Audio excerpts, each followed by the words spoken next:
এবার এই isometric ফিগারটার orthographic projection draw করব। কোশ্চেন অনুযায়ী এই ফিগারের শুধুমাত্র ফ্রন্ট ভিউ আর টপ ভিউ ড্র করতে বলেছে, কিন্তু আমরা তার সাথে সাথে এর সাইড ভিউটাও ড্র করে নেব। এর ফ্রন্ট ভিউ নর্মালি এই দিক থেকে বোঝাচ্ছে। ফ্রন্ট ভিউ এর জন্য এইখানে কিন্তু আমাদের এক্স মার্ক দেওয়া নেই। জেনারেল কনসেপ্ট অনুযায়ী আমরা ধরে নিলাম যে এই দিকটা হলো ফ্রন্ট ভিউ। এবার এটা ফ্রন্ট ভিউ হলে এই দিকটা হবে side view, right hand side view. Right hand side view সবসময় ফ্রন্ট ভিউ এর বাঁ দিকে হয়। ফলে এই স্পেসের ভেতর আমরা এখানে ফ্রন্ট ভিউ, এখানে টপ ভিউ, আর এই দিকে আঁকবো রাইট হ্যান্ড সাইড ভিউ। এবার এর জন্য আমাদের প্রথম যা যা করণীয় সেটা করে নেব। সেটা হলো, প্রথম আমি এক্স ওয়াই লাইন টেনে নেব, হরাইজন্টাল, ভার্টিক্যাল আর 45 ডিগ্রি লাইনটা, এই মাঝখানের লাইনটা টানলাম। এবার এর সাথে ড্রয়িংয়ের সুবিধার জন্য আমি নিচে একটা রেফারেন্স লাইন টেনে নেব।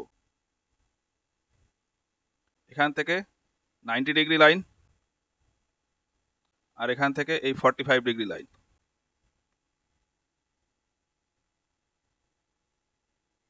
এই হলো। এবার আমরা মেইন ড্রয়িংয়ে আসবো। এবার প্রথমে ফ্রন্ট ভিউ ড্র করব। তো ফ্রন্ট ভিউয়ের ক্ষেত্রে এখানে তেমন বোঝানোর কিছু নেই, আমি পরপর যেভাবে করব সেটা করে নিই। এই টোটাল লেন্থটা হলো কত? টোটাল লেন্থটা হলো 100। আর এই চেয়ারের মতো আইটেমটা, এটা টোটাল হাইট হলো কত? 60। এর টোটাল হাইট হলো 60। তো আমি এই সোজাসুজি একটা 100 আর 60 এইরকম একটা বক্স করে নেব। তার জন্য প্রথমে এই এক্স ওয়াই লাইনের সাথে প্যারালাল করে কিছুটা ওপরে আমি একটা লাইন টানবো।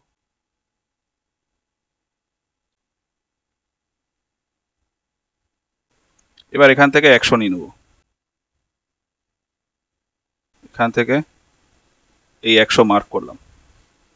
এবার এই দুটো পয়েন্ট থেকে ভার্টিক্যাল লাইন।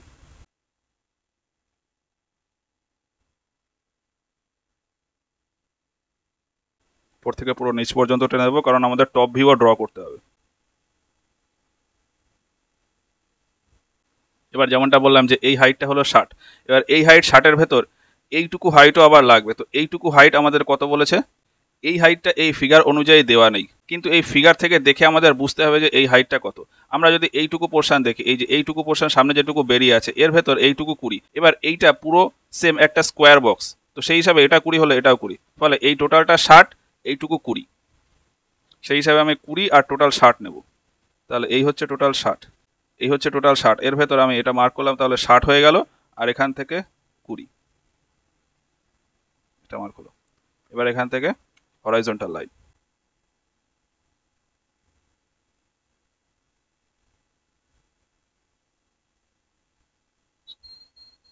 এবার এই যে এইখান থেকে এইটুকু 20, সেই হিসাবে এখান থেকে এইটুকুও 20।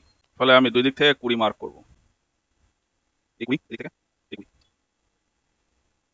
এবার ভার্টিক্যাল প্রজেকশন লাইন। আমাদের ফ্রন্ট ভিউয়ের কাজ মোটামুটি হয়ে গেছে। এবার এইখানে একটা সার্কেল রয়েছে। সার্কেলটা এখানে লেখা রয়েছে যে 520, মানে ডায়ামিটার হলো 20, located 50 millimetre from the left edge and 20 millimetre above the surface. তাহলে এই সারফেস থেকে 20 মিলিমিটার ওপরে এটা একটা 20 মিলিমিটার ডায়ামিটারের সার্কেল বা একটা গ্রুপ রয়েছে, যে যার সেন্টারটা এই যে সারফেস, এই সারফেস থেকে মানে এই লাইন থেকে 20 মিলিমিটার ওপরে, আর এইখান থেকে 50 মিলিমিটার এই পাশে। তো আমি কি করব, এখানে 40 রয়েছে, সেই হিসাবে আমি 20 ওপরে, মানে এই ঠিক মাঝখানে এইখানে একটা পয়েন্ট নিলাম, আর এখান থেকে 50, তাহলে এইখানে আমি একটা পয়েন্ট নিলাম। এবার এই পয়েন্ট দুটো থেকে আমি দুটো সেন্টার লাইন টানবো। যেহেতু সার্কেল বা সার্কুলার গ্রুপ রয়েছে, মানে সিমেট্রিক অবজেক্ট, সেই হিসাবে আমাদের সেন্টার লাইন টানতে হবে।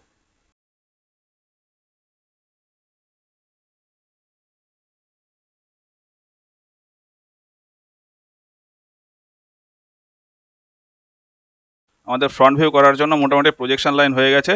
এবার থিক লাইন টেনে নিতে হবে। তোমরা একটুখানি দেখে নাও যে কোন কোন লাইনে আমি থিক করছি, সেই হিসাবে তোমরাও ওই থিক করে নেবে। একদম ওপরেরটা নিচে 40 নিচে, তারপর 60 নিচে।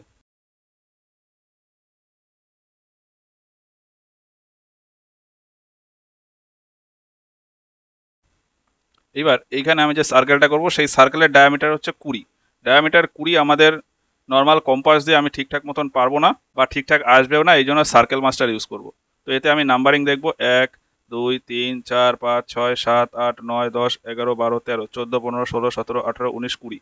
এইটা হলো 20। তো আমি এখানে 20-এর একটা সার্কেল করে নেব। এটা হলো 20-এর সার্কেল। তো ফ্রন্ট ভিউটা কমপ্লিট হলো। এবার টপ ভিউতে আসি। এবার টপ ভিউতে দেখবো এইখান থেকে এইটুকু এন্ড হচ্ছে আমাদের 60, এই যে এইখান থেকে এইটুকু 60, এখান থেকে এইটুকু আবার 40। তাহলে এর ক্ষেত্রেও ঠিক তাই, আমি যে কোনো একটা পয়েন্ট নিয়ে নেব, এই পয়েন্ট থেকে 60 আর 40 টানবো। তাহলে এখান থেকে এই হলো 60 আর নিচ থেকে এই যে 40, তাহলে এখান থেকে 40 মানে এখান থেকে 20তে আসবে, এই 20। আচ্ছা, এটা হলো। তারপরে এই যে এইখান থেকে আবার গ্রুপ গেছে, এইটুকুও বলেছে 20, এখান থেকে আমি আরো একটা 20 টেনে নেব, এটা হলো। তাহলে এই চারটে থেকে আমি আবার প্রজেকশন লাইন টানবো।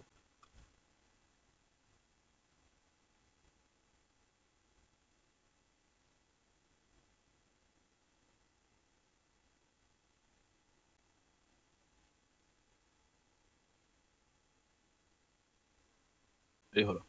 এবার এখান থেকে আমাদের মোটামুটি টপ ভিউয়ের ওভারঅল প্রজেকশন লাইনগুলো সব হয়ে গেছে। এবার আমি থিক লাইন করব।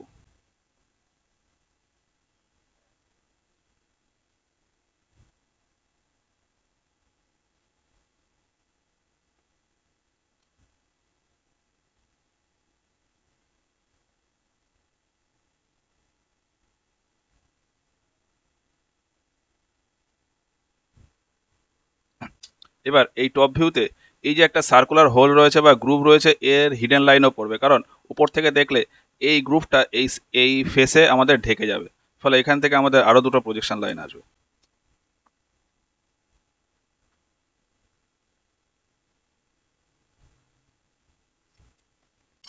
এবার এইটা হিডেন লাইন হবে।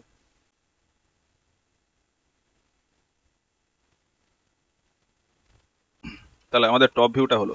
এবার আমি সাইড ভিউ করবো। তো সাইড ভিউয়ের জন্য এই যে পয়েন্টগুলো পেলাম, এই পয়েন্টগুলো থেকে আমি ভার্টিক্যাল প্রজেকশন লাইন তুলবো।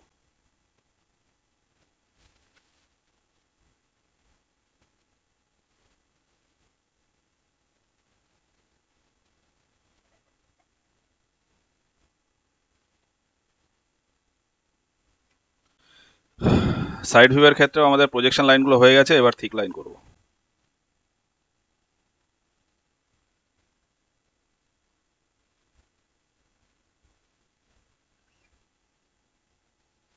আমাদের এই যে এই এল শেপের এই ফেসটা দেখা যাবে, সেই হিসাবে এল শেপের ফেসটা এলো। এটা সাইড ভিউ হলো। এবার এখানে দুটো হিডেন লাইন হবে। কোথায় কোথায়?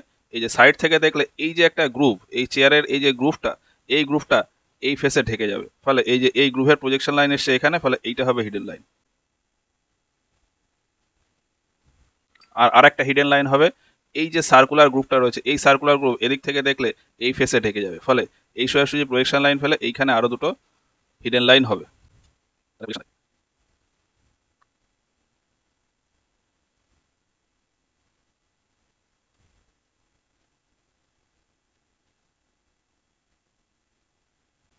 তাহলে আমাদের front view, top view, side view তিনটেই হয়ে গেল। এবার ডাইমেনশন। তো ডাইমেনশন কিভাবে দেবো এটা আর বলছি না, আমি দিচ্ছি, সেইভাবে দেখে দেখে তোমরাও দিয়ে নাও।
তাহলে এই ড্রয়িংটা হলো।